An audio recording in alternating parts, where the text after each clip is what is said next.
I feel like we should have known this already. Were we even taught this at all? Will this be on the test? Hi, everybody, and welcome to Will This Be on the Test? I'm Mattie. And I'm Austin, a professional. We've had so many technical difficulties. We've been going for literally 3 minutes, and we've already messed up like 5 times. But we do have a guest host with us today, if you can hear him in the background. It's been a while. Here, let me move in the mic.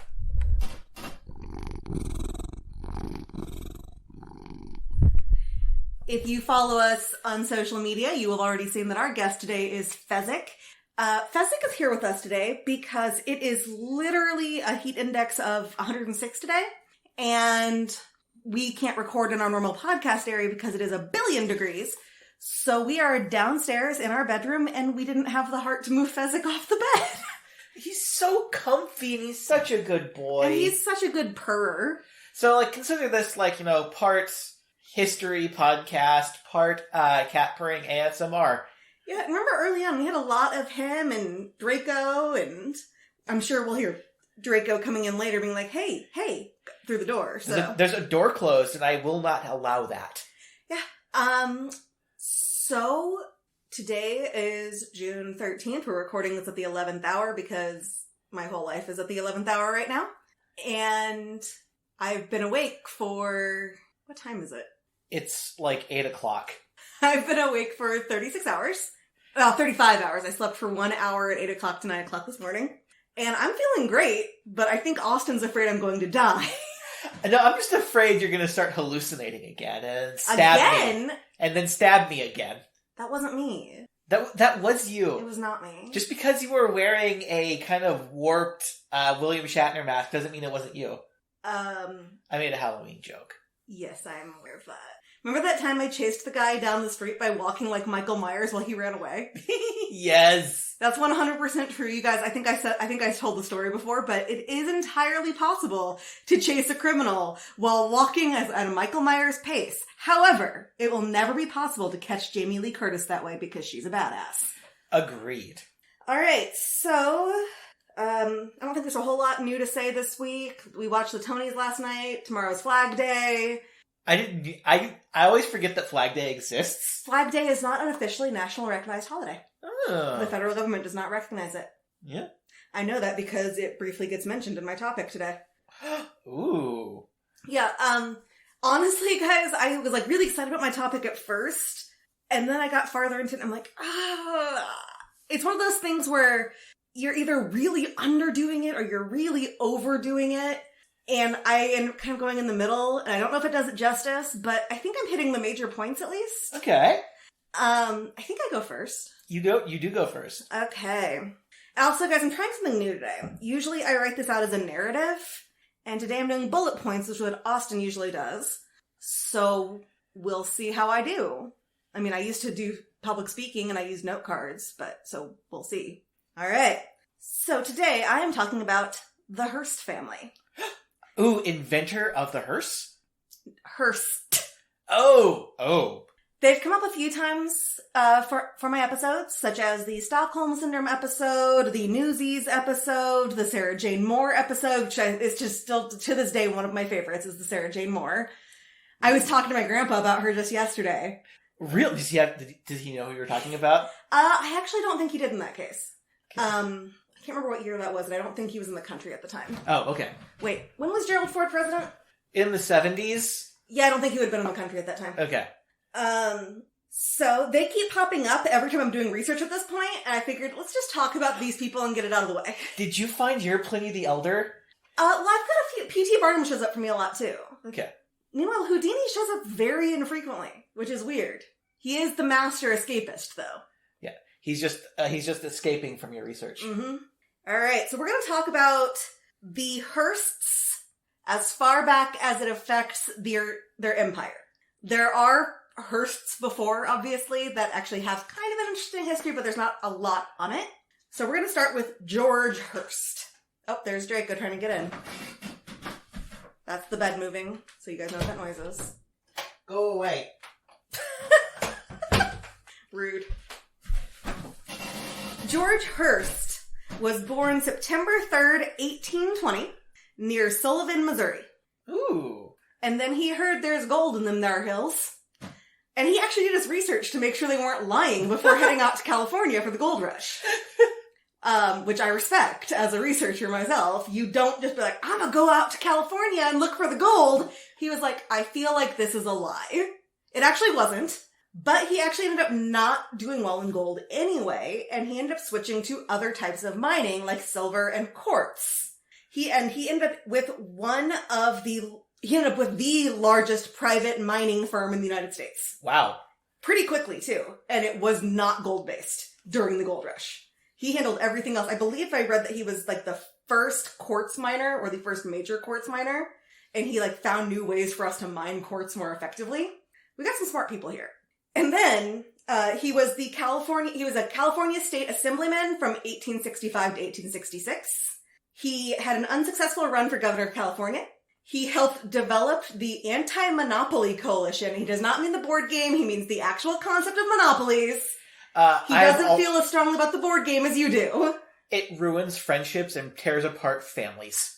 Yeah, I've had to get rid of versions of Monopoly because it just triggers him when they're in the house. He can smell them. Golden Girls is not Monopoly. How dare you? No, it's Golden Girls Clue. Oh, that's true. Okay, yeah, that's fine. It was, we have other versions of Monopoly. He became a senator in 1866, and he remained one until he died in 1891. Here's the part that matters, though, in terms of everything else I'm talking about. As you know, the Hearsts are a media empire that is still around today. It all started with the San Francisco Examiner, which now that I think of it, I think it came up in that episode about the Emperor Norton. Yeah. I'd have to double check, but I think that was him. I believe it did. He got the San Francisco Examiner. That was the first paper in the Hearst Empire. Do you have any guess about how he got it? You're not going to get it. Ooh, Go gambling. Yeah. No! Yeah! That was my wacky guess.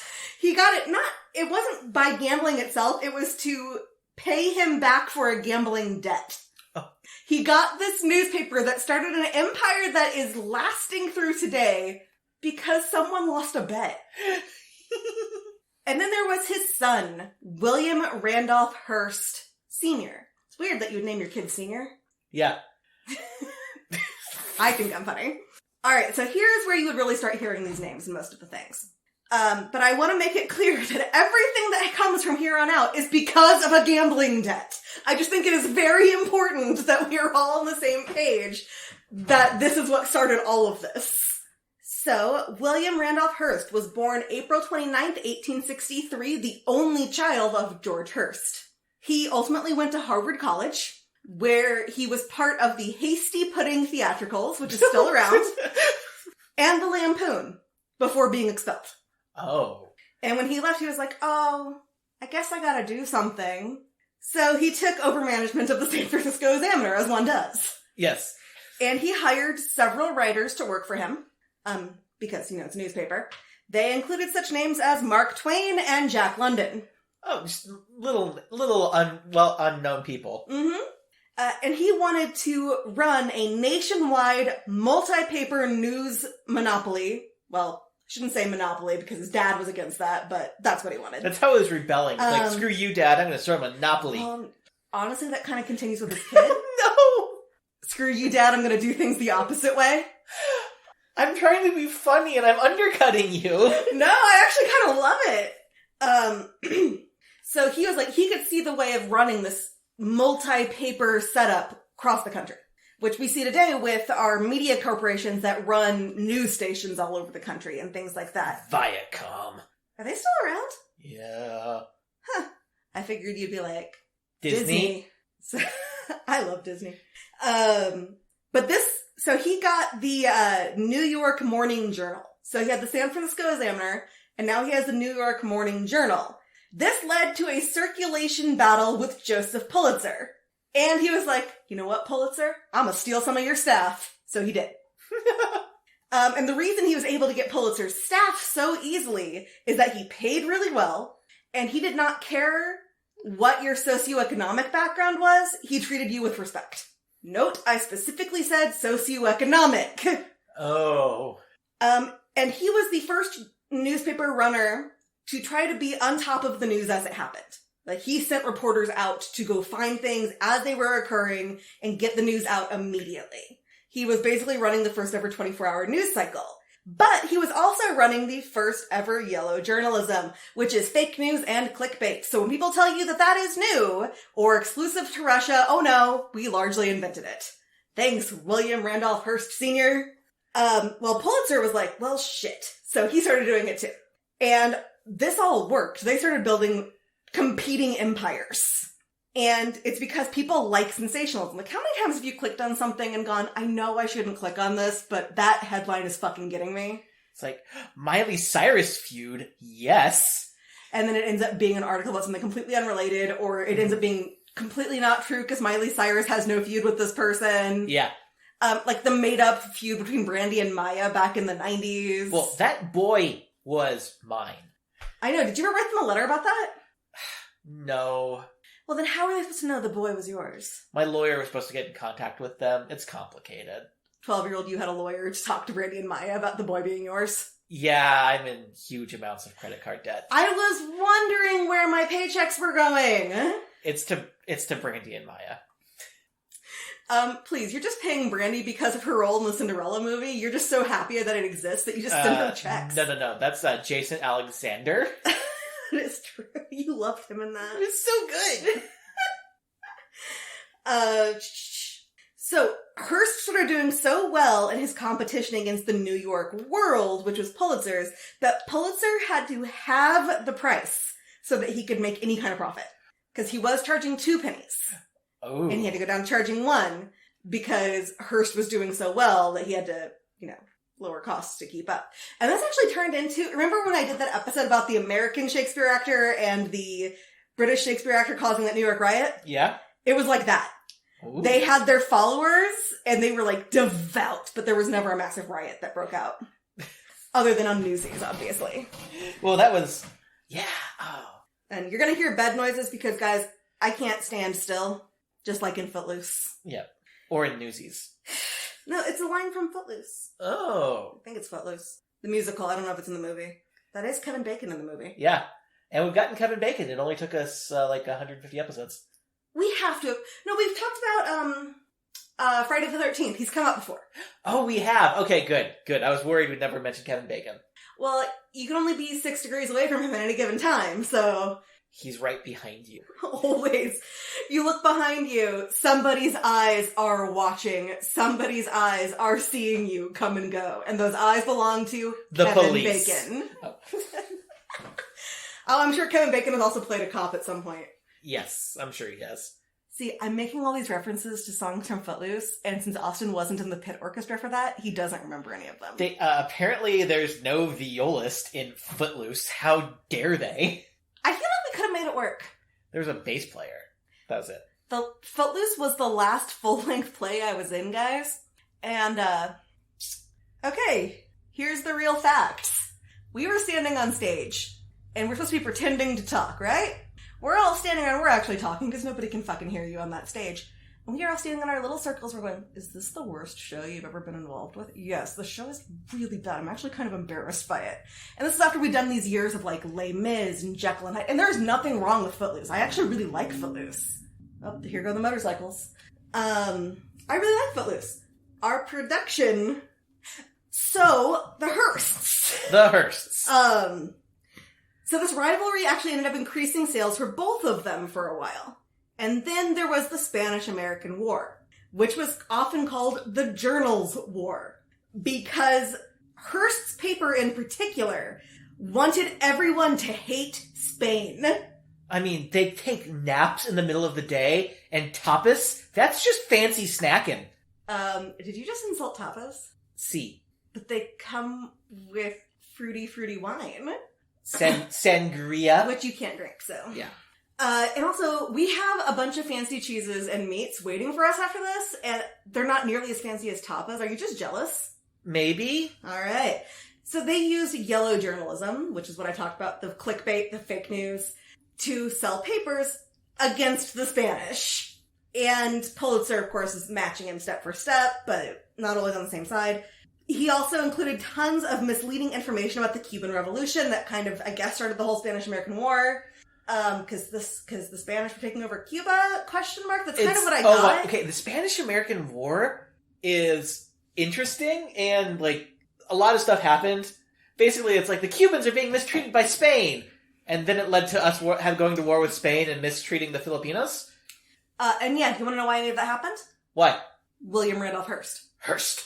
And this has all become fully realized recently, that our primary sources were from a guy who hated Spain and was profiting off the war. There is a popular myth, there is nothing to back it up, in which he sent a journalist down there to Cuba and said, you keep doing the interviews and I'll keep the war going. Now, chances are he never actually said that, but it was in his best interest for the war to last. Until it wasn't.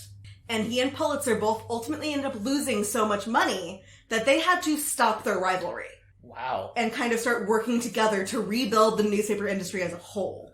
So there was a time where they actually didn't hate each other. And I actually don't think they ever hated each other. I think it was more like, I'm gonna make more money. No, I'm gonna make more money. I feel like it's kind of what Elon Musk and Jeff Bezos are doing. But instead of newspapers, it's phallic rocket ships and phallic space cars. tourism. Phallic cars that crash themselves.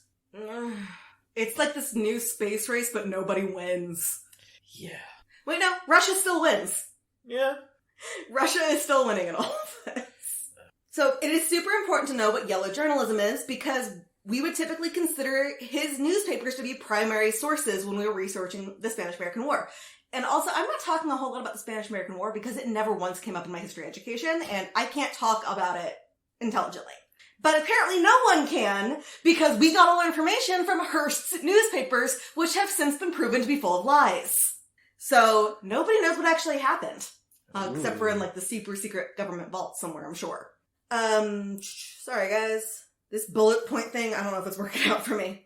Alright, let's talk about how Hearst ran his papers. He was a populist. Whatever was working well at the time, making the most money, that was the side he chose. So he was, at the beginning, aggressively left-wing. Right. I had a hard time kind of understanding what that meant in this case, because he does jump rope with it so many times. He's left-wing, he's right-wing, left, right, based on whatever's going to sell the most papers. Kind of like how Donald Trump was friends with the Clintons and was a Democrat until it became more profitable. And who's the other one? Candace Owens? Candace Owens. Yep, who was a Democrat until it became less profitable. Yeah. So at the same time, though, Hearst was actually one of the only newspapers to not only focus on one side at any given time. He effectively created the op-ed. He allowed opposing sides to be shown in the same newspaper next to each other. Oh. Pretty much the first paper to ever do that. He also wasn't afraid to change his mind on topics, which is not quite the same thing as being a populist. Because he would stay on a certain side, but then be like, okay guys, I've learned more about this topic, and my original opinion was wrong because. Which, frankly, I wish politicians would do that. Yeah. And he also was a politician. He was against the League of Nations, and wanted us to be isolationists. He also he owned the rights to most of the really famous cartoon comic strips of the time. So he founded the International Film Service, so he could create animations of his cartoons and ensure he had the rights to all of them. But while also doing this, he was the first to actually credit the director and the animators in addition to the comic book artist, or the comic strip artist. He ultimately diversified beyond his 28 newspapers. He had 28 by the 1920s. And he added periodicals, which included Cosmopolitan, Good Housekeeping, and Harper's Bazaar. In 1924, he opened the New York Daily Mirror, which was essentially the same thing as Pulitzer's Daily News, but porn. They used the word racy. Oh my. It was not exactly porn, but there was like that kind of stuff. There was also a lot more off-color humor, stuff like that. Later on, he was like, you know who we should talk to? That Hitler guy. We need to talk to that Hitler guy, figure out what the fuck is going over in Germany. So he went to visit Hitler himself to do this interview. And Hitler said to him, why am I so misunderstood in the American media? And his response was, because the Americans like democracy and not dictatorships. Oh! But he allowed Hitler, I'm sure I'm pronouncing this wrong, Hermann Göring, who was one of Hitler's like top people, and Mussolini to all write pieces for his papers with no op-ed setup. It was just their pieces with no opposing side. Ugh. Which doesn't necessarily mean that Hearst himself was like, yes, dictatorships. And I do think it's actually a good thing that he published these. I think it gave a unique perspective, like, that we otherwise would not have gotten. But maybe having something in there that was like, P.S. guys, maybe don't kill a bunch of people. Yeah. Genocide is bad. Genocide is bad. Hey, it's been a while since genocide's come up, I think. What did we talk about last week? Oops, All Diseases was not genocide. That was a month ago. Last time was Godzilla and... That related to genocide. Not genocide, just mass death. Focused on certain groups of people. Yeah. Okay. And then remember how I said he was polite people regardless of their socioeconomic status? He really loved the idea of those Japanese internment camps. Ugh. And he hated the Chinese. Basically, if you were Asian, he was not on your side. Which is why I was kind of thinking, was the San Francisco Examiner the one that Emperor Norton was into? But that might have been after this time. Because, like I said, his son was like, I'm gonna rebel by doing the opposite of you. And then I got into some of those. If he had a bunch of other investments, which is how he actually made his money, there's a good chance that his papers never actually made him money. And he had a mistress that he was married this whole time. He had 5 kids with his wife. And then he had a mistress who was an actress. And there's a very good chance that he is the father of the actress Patricia Lake. Which it seems like they both kind of confirmed before the mom died, but it was never officially confirmed. So yeah, don't cheat on your wives, guys, or at least wear a condom. Yeah. There were condoms back then. Go back and check my birth control episode. Yeah, they've been around for a long ass time. But you know what doesn't work? Alligator dung. Makes you more fertile. Remember that? I remember that. He is also part of why weed is not legal. In fact, he is pretty much the sole reason hemp was not legal to grow until 2018. I remember this from my Dare episode. A little bit about that. Yeah, he had massive investments in paper mills. And even though hemp is lower cost, better made, he would not allow them to grow hemp at all because it would lower his investments. And this would directly correlate to why we couldn't grow cannabis, because we look at it and we both are like, okay, regardless of whether or not you want to smoke the ganja, you have to admit that the taxation on this is a good boost to the economy. Oh yeah. Colorado's doing great. But this one dude was like, yeah, I want to make my money. And it's kind of like we go back to daylight savings time. Golf is like, I want to make my money, so we're going to screw up everybody's time and kill a bunch of people every year. Golf. No one should have to die for golf. Well, I can think of one person actually. I'll tell you, lots of people died because of that golfer. Yeah. He also won 2 elections to Congress, but he failed to become mayor or governor of New York, both of which he tried. He fought actively against the New Deal, which, combined with a bunch of other surrounding stuff that he was doing, cost him millions of dollars, and the government stepped in and was like, you know what? Fuck you, Hearst. And he was forced to, liquidate part of his assets. He was forced out of being the CEO and became just an employee at his own company. And he spent the rest of his life essentially selling off all of his, individual belongings. Oh my god, wait. Oh yeah. Citizen Kane is based on him, yes, right? It is. Okay, good. I was wondering why this all sounded so familiar, and it finally just clicked at the end there. Yeah, he tried to save his reputation by becoming a philanthropist, and some of his organizations are in fact still around. All 5 of his sons entered the media, the same way, like newspaper media. And Citizen Kane is based on him. Ish. Yeah. It's loosely based. Yeah. I've never seen Citizen Kane. Oh, is he the hero in that story, or is he the villain? Yes. Okay. And then I know Mank is about the making of Citizen Kane. All I know is Gary Oldman's in it. Yeah, that's... I think and it's in black and white for some reason. Isn't it? I think so. I mean, Citizen Kane's in black and white is it the one that has the red jacket? That's Schindler's List. Okay. I have seen Schindler's List. It's just been 20 years. Yeah. More than 20. How old am I? I went out to breakfast with a friend of mine yesterday, and she asked how old I am, because we've just actually never established that, and I had to think about it. I'd forgotten how old I was. I actually almost had 39. I'm 36. I'm like 95% certain. You're 36. All right. Yeah, I'm the only one who knows our ages and our anniversary. Yeah, what's my age again? Nobody likes you when you're 23. That was true. So he had 5 sons, like I mentioned. George Randolph Hearst became the vice president of the Hearst Corporation. There's not much else to say about him. John Randolph Hearst. Apparently a total asshole, but he still would have been running things because he had the best business sense, but he died at 49 after having 3 different wives, all of whom hated him. Did one of the wives kill him? No, he had a heart attack. That's what they say anyway. That's what they say. But he was on vacation, so... I think she did it, but I just can't prove it. There was Randolph Apperson Hearst. We've had George Randolph Hearst, John Randolph Hearst. Now we have Randolph Hearst. Oh, Fezzik wants out. All right, say goodbye to our special guest. Probably has to pee. You're the first and best guest we've had on the podcast. Our second guest just Our arrived. second guest charged in. Hi, Gigi. All great for an audio-only medium. Hey, don't sit on her. I didn't sit on her. She might purr for you in a bit, too. She's a very good girl. That's what the G stands for. Yep. It stands for good girl and for jealousy, envy. She thinks they're spelled with G's and I's. She can't spell. It's actually short for Marjorie Tyrell. Did you know that, Gigi? She's got like a little pattern on her face that looks like a smirk. Mm-hmm. And that was back before, Game of Thrones had the last episode that killed the entire series. that Marjorie Tyrell had nothing to do with that. It's true. So we have Randolph Hearst now. Yep. He was ultimately chairman of the Hearst board, and he was the father of Patty Hearst from our Stockholm Syndrome episode. And I believe he's also the one who was in our Sarah Jane Moore episode. Which is interesting because he's not actually the one in charge. Hello. Yeah, he would have been the one from the Sarah Jane Moore episode because that all had to do with Patty Hearst.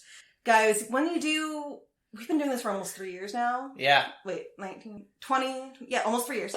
You start to forget. So that's what you know him from. David, probably Randolph Hearst.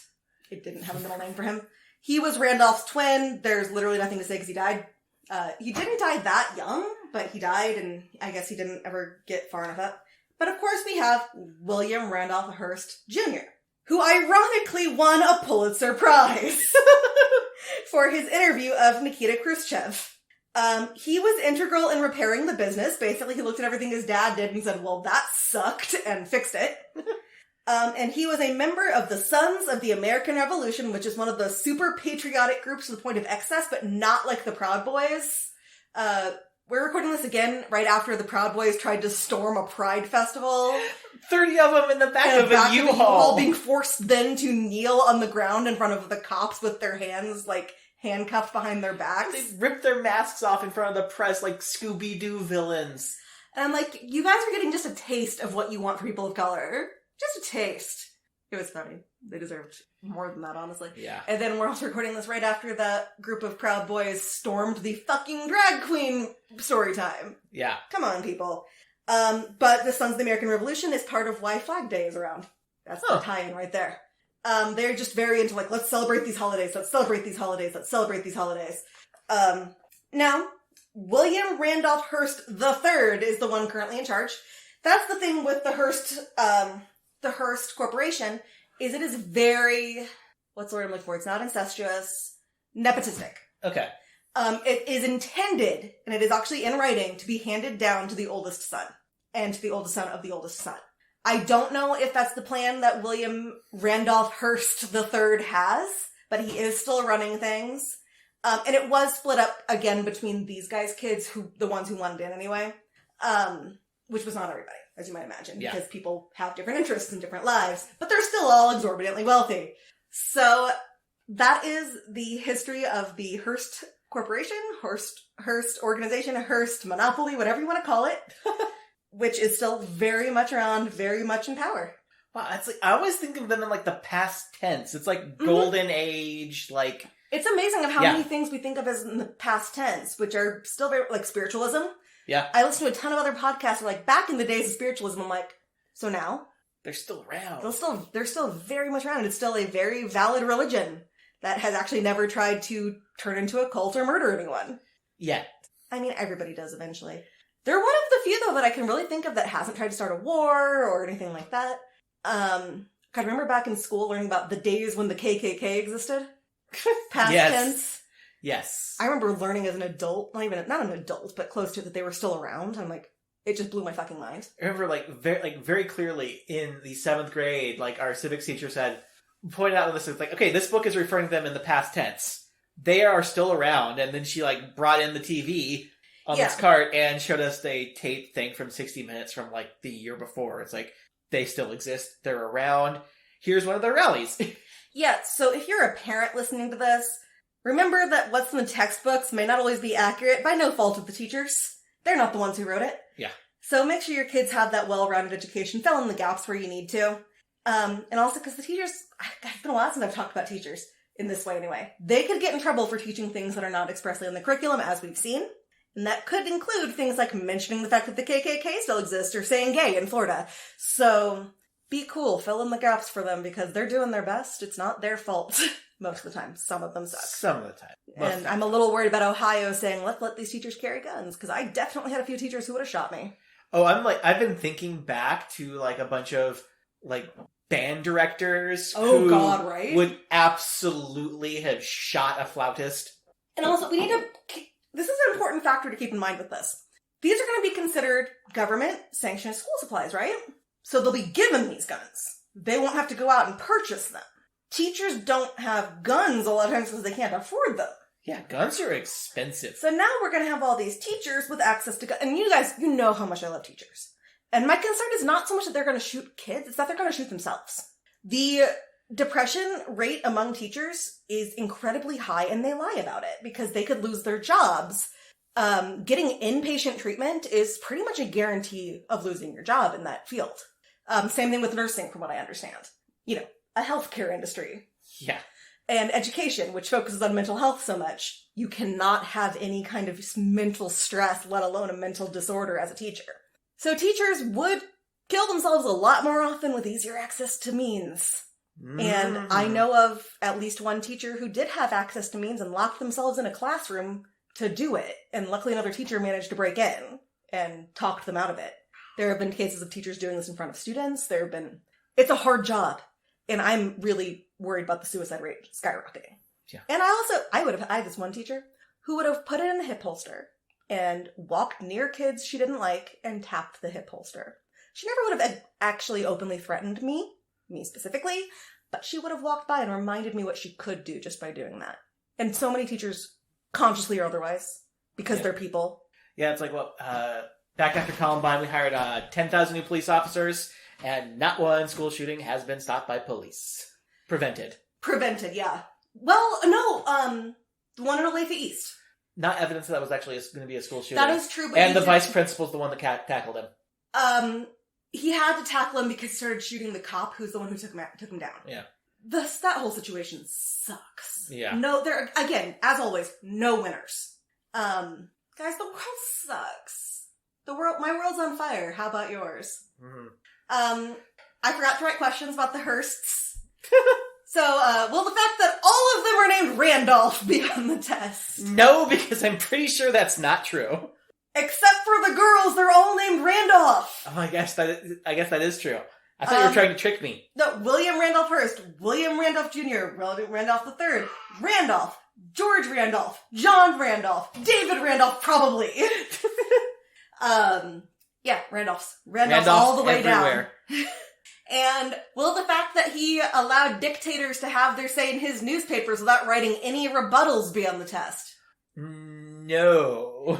And here's the big one. Will the fact that our main primary sources about the Spanish-American War are fake, will that be on the test? No, it will not. It needs to be. It does. So, remember kids, facts and truth are not the same.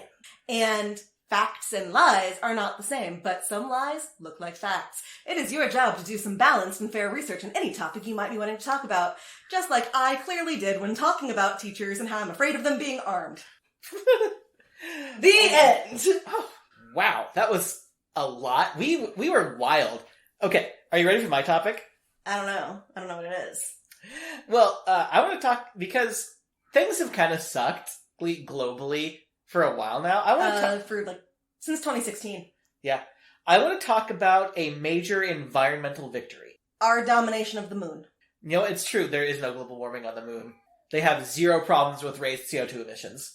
Didn't we find out that Mars is, like, toxic? Yeah, the soil on Mars has a lot of chlorine in it. So we can swim in it. If there was water, that But would they did stay a find liquid. water. It's real That's cold. what blow dryers are for. Yes, we just need to send blow dryers to Mars. Get on that, Elon. Has anyone tried it yet? Like, I'm sure Elon, like, he's listening to our podcast right now. Yeah, hey Elon, what up?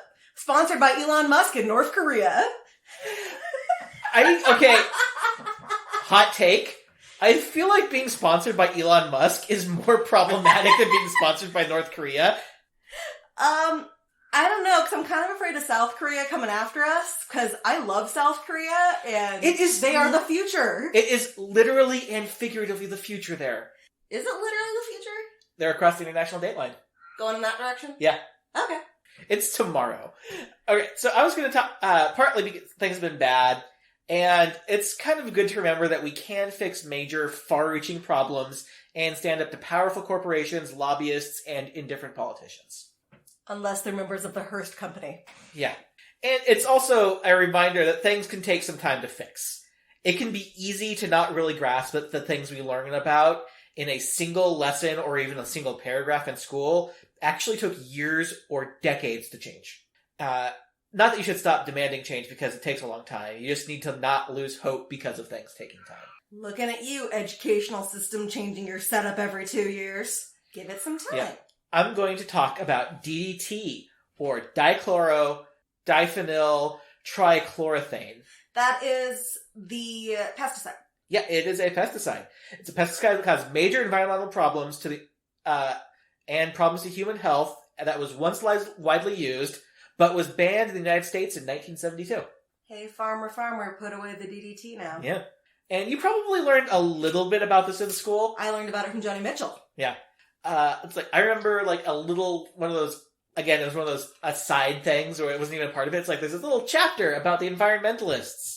And I always read those, the little like different colored pages that were about women or minorities. It was about Rachel Carson's Silent Spring. Oh, a woman. Yeah, it was about the effects of DDT and widespread chemical use and the effect that it was having on the environment and how it started the environmentalist movement and paved the way for Captain Planet. I like your use of the word paved there. It seems ironic. Yeah. But you don't know the whole story from that. And this is one of those times where we can look back and see a similar story to what is happening now with global climate change. Okay. So DDT was first used as an insecticide by the Swiss chemist Paul Hermann Mueller in 1939, and he actually got a Nobel Prize in chemistry for it because of its uses in killing mosquitoes and preventing malaria. And see, that's the thing, is we look at it and go, oh, DDT was evil, and the people who made it must have been evil. More than one thing can exist at a time. Yeah. And he deserved that Nobel Prize, I would imagine, anyway. Just like people who invented, nuclear stuff deserved their Nobel Prizes, doesn't mean there weren't consequences. And it gained immediate widespread use in World War II as an insecticide to help prevent the spread of malaria and typhus in the South Pacific. Which was like extra good timing for America because before that we used something called pyrethrum, which was an insecticide derived from chrysanthemums, and it was largely manufactured in Japan. And things weren't great with America and Japan at this time. I'm just thinking it has the word urethra in it. Pyrethrum. Oh, yeah. You said pyrethrum. Yeah. After World War II, DDT was approved for use in the United States and had major agricultural use and was used in killing mosquitoes for the prevention of malaria all over America and also in Europe. It actually did this, in part with other efforts, did largely eliminate malaria in the United States and Europe. But the thing is, we also knew at the time that it was not good for the environment and probably not good for human health. This wasn't a situation where we'd been using it for a while and we noticed something was wrong and we learned suddenly, oh no, it's bad, so we fixed it. We were already testing it on other countries. We already knew there were problems with it.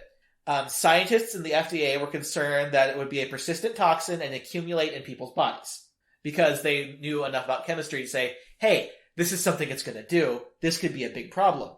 Biologists were worried that it was an indiscriminate insecticide and would also kill beneficial bugs as well. and could hurt bird and fish populations that depended on those insects. And they're also worried about pollinator populations being impacted by indiscriminate insecticide use. I'm just thinking about the indiscriminate insecticide I have right now. Guys, our yard. Please, that's an indiscriminate herbicide. It's very herbicide. Right.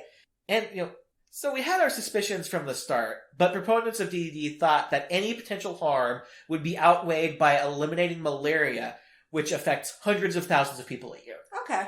And since we'd seen success halting insect-borne disease in America and Europe, imagine what this could do to help people in the developing world. Mm-hmm. Well, I think you can probably guess where I'm going with this. While it had initial success in wealthy industrial countries with better access to medicine and funding to spray over large areas and eliminate entire populations of mosquitoes, it was less effective in developing countries. Refer to our episode that covers first and third world countries.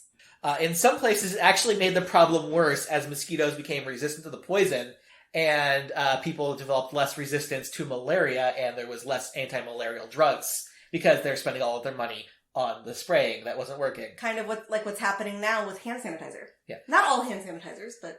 Yeah. It also proved to be nearly worthless in the tropics. Because where of the humidity? Mosquitoes could breed there year-round, as compared to in most of America and Europe, where mosquitoes were more seasonal. Mm-hmm. It was actually discovered that a combination of anti-malarial medications and mosquito netting embedded with insecticides were a cheaper and more effective solution than wide-scale pesticide use, but it was still promoted by the chemical lobbyists and these chemical companies as the future and the way to go forward, and they were marketing it as the perfect way to do this and selling it to our politicians and local governments and producing videos and ads and telling people you need to do this or else it's not safe. You need to demand this from your politicians.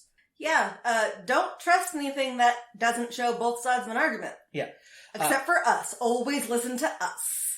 And it was hugely popular. Spraying in the United States was out of control. Roadsides, neighborhoods, schools, everywhere. Every crop sprayed with DDT. Even if there was not really a risk of insect use, just spray it of insect damage. Spray it anyway. It's like the Agent Orange before there was Agent Orange. Yeah. Okay, you can actually look up propaganda films from the 50s where they have people eating at an outdoor cafe getting sprayed in a fog of DDT while enjoying their meal. Now, they said that DDT was odorless and tasteless, but it actually did have a pretty foul taste to it. And, you could, taste it. It was pretty nasty. You could smell it on your clothes if it got sprayed. It was not pleasant. But they said it was odorless and tasteless, even though it was not. Yeah. And there was even, a Supreme Court case where a mix of fuel oil and DDT was sprayed over private property to combat fire ants on Long Island. They said, hey, you shouldn't be spraying this on our property because it's fuel oil, which is not great for anything. Hey, my grandpa said we should use it to kill the weeds in our yard, and I trust anything that man says. We probably should trust him, but this was... Yeah, but I'm not mixing with DDT. Yeah. No, please, we're just going to be using gasoline. I mean, have you seen this Vinca we were dealing with? Ugh, Vinca's the devil. All right. They actually, the Supreme Court actually found in favor of the sprayers because it was a public health issue. Public health. But ruled that you could get an injunction to halt environmental damage, and this is the precedent that paved the way for a lot of future environmental cases. So, since we talked about the use and all of this stuff, what were the actual side effects of DDT? Well, first of all, we're going to talk about human health, because they glossed over all of this and just talked about what it did to animals. Yeah. It accumulates in the body. Mm-hmm. It has a probable link to cancer, Mm-hmm. especially breast cancer. Mm-hmm. It causes lasting neurological damage. It has been found in concentrated above safe levels in the breast milk of women exposed to DDT Mm-hmm. and their children, and evidence indicates these levels are associated with infant neurological abnormalities. Mm-hmm. It also caused miscarriages, and it can stay in the human body for 6 to 10 years. They were spraying this at schools. They were spraying this over neighborhoods. They were spraying it on the street. Like, people would, like, they had actors standing in a fog of it as a truck drove by spraying it. What were they actually spraying them with DDT for Yeah. that, though? Wow. I figured they were spraying them with, like, water, because that would show up better anyway. Yeah. Guys, if you've not seen 1950s propaganda films, watch them. It is a trip. Yeah, so huge effects on the human body. And a lot of it was, like, fought against by these lobbyists. So they'd have their own studies come out saying, no, it's fine. Even though a majority and the consensus was, no, it's really not. Mm-hmm. And again, it's like, it's even still, there's so much mud in the water that it's hard to say anything conclusively because the studies have stopped. Well, I mean, at this point, don't we kind of just have to let it go? Where we can't go in and, like, you know, get a net and scoop it out of the water. It's mostly gone. I'm going to talk about that more later. You can step all over my stuff, but I can't step all over yours? It's true.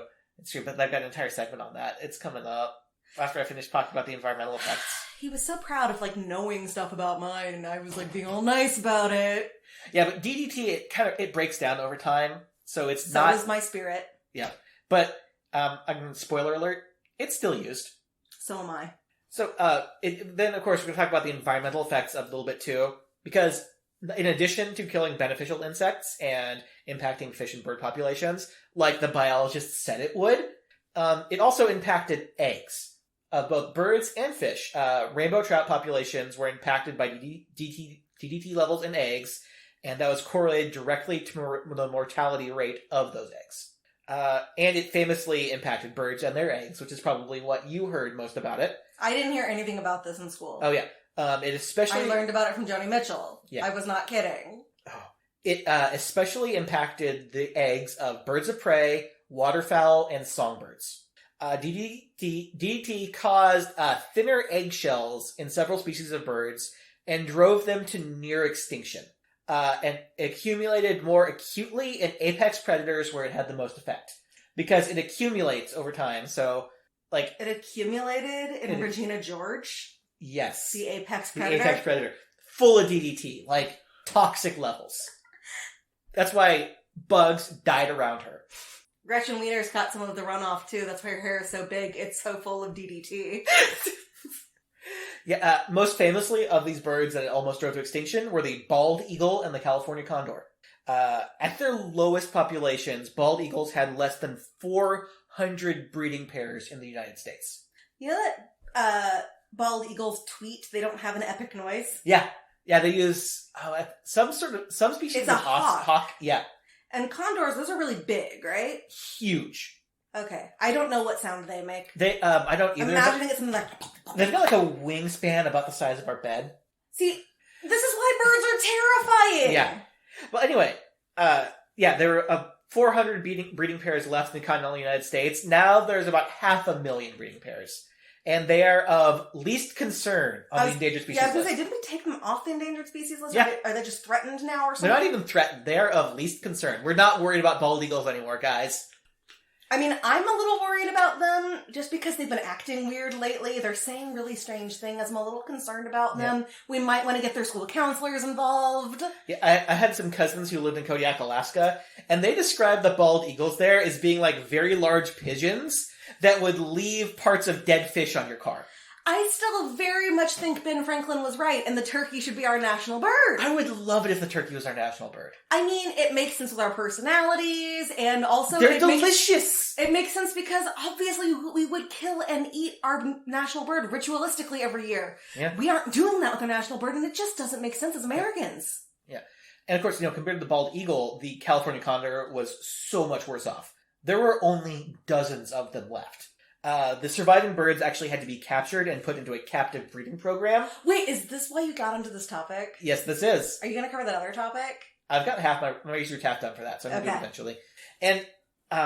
And they're all in a captive breeding program, and although their numbers are still dangerously low, there are nearly 200 alive in the wild today. As of this time we're doing this, they just discovered that there is a living tortoise left that they thought was completely extinct. They've discovered one, which means there's got to be more somewhere because somebody had to birth her, and it seems like she's not that old. Ooh. Now, there are some studies that say DDT did not cause eggshell thinning, and they actually linked it to the stress on these birds and habitat destruction, not pesticide use. And they said that bird populations were declining before DDT was widespread. But I still feel like that was our fault. yeah, lab tests and field tests have found repeated links, even if it wasn't the only factor in their decline. So there's actually a bunch of modern takes saying, DDT was fine. We could have kept using these chemicals. That sounds like our neighbor who wants to kill all the coyotes because he's older than them. Yeah. I threw him off. Yeah, Rachel Carson was actually concerned about this. She even wrote about that in her book. That said, there's listing all the other causes it could be, but then there's all this evidence that DDT was causing problems the entire time, and they wrote about it a lot in her book Silent Spring, which this book was about the widespread environmental damage caused by indiscriminate pesticide use. Why is it called that? It's called that because the title, Silent Springs, refers to a future in which all birds are dead and spring no longer has their calls. So there will not be a spring awakening. We No. will never have to put up with Leah Michelle. Oh no! If we had this just is the darkest kept timeline! DDT. But we also wouldn't have Jonathan Groff. I'm willing to make that trade. I'm not. No, Jonathan Groff is worth 3 Leah Michelles. No, that's what I was saying, is I want to keep Jonathan Groff. I'm willing to put up with that. What I'm not willing to put up with is the fact that there's not a 3rd season of Mindhunter. Dare they? Yeah. However, this book also covers how chemical companies lied in their marketing about how safe their products were and how they lied to the government in order to sell their product.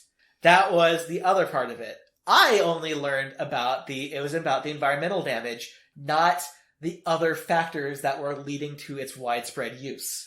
All I learned is that they paved paradise and put up a parking lot.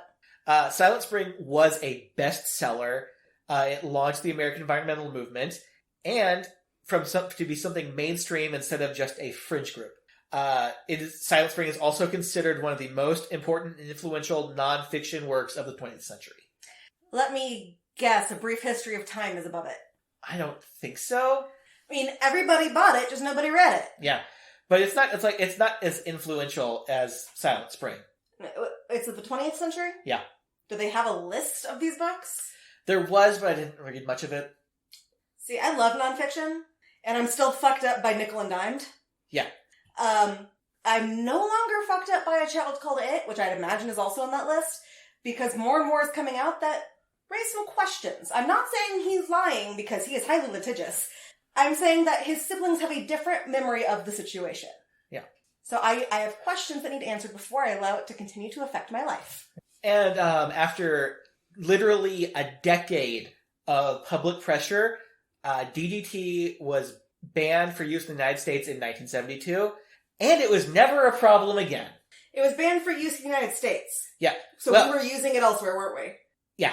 You might have noticed how I said it only in the United States. And yeah, that's what I was just how saying. I was talking about these revisionists trying to downplay a well-documented environmental hazard. Mm-hmm. That's because it's still used in other parts of the world. By us. Mostly in Africa. By us.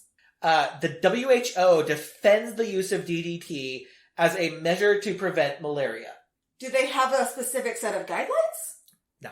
Really? They call it kryptonite for mosquitoes and their best weapon against malaria, even though it's not. That's weird coming from them. Yeah. Environmental groups in Africa call it toxic colonialism. Oh, I love that. Yeah, I know. I mean, I don't love the toxic colonialism, but I love they are calling it by what it is. So there is still effort ongoing to completely ban the use of DDT. There's some more effort in 2006. There was an international treaty that was trying to limit the use of it further, even though it's still used in Africa. I'm still baffled by WHO saying, let's keep doing this. Yeah, me too. It doesn't track. It doesn't. I've used them as a resource in a lot of my work, and everything they've said, about vaccines and everything, including the stuff that you take to have malaria preventatives. Yeah. I don't believe a vaccine. It's been a while since I've researched it. There's an anti-malarial drug. Exactly. It's a parasite? Yeah, it's it all tracks. Why are they saying, but this one, where are they getting money from with this? That's all I can figure. Yeah.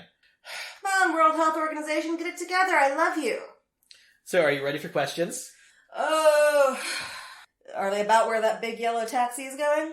It's taking something away. Took my baby away. It's stealing babies? took my man away, depending on the version you go with. All right. Will toxic colonialism be on the test? No. Will the fantastic recovery of the bald eagle from near extinction be on the test? Yeah, that makes us look good.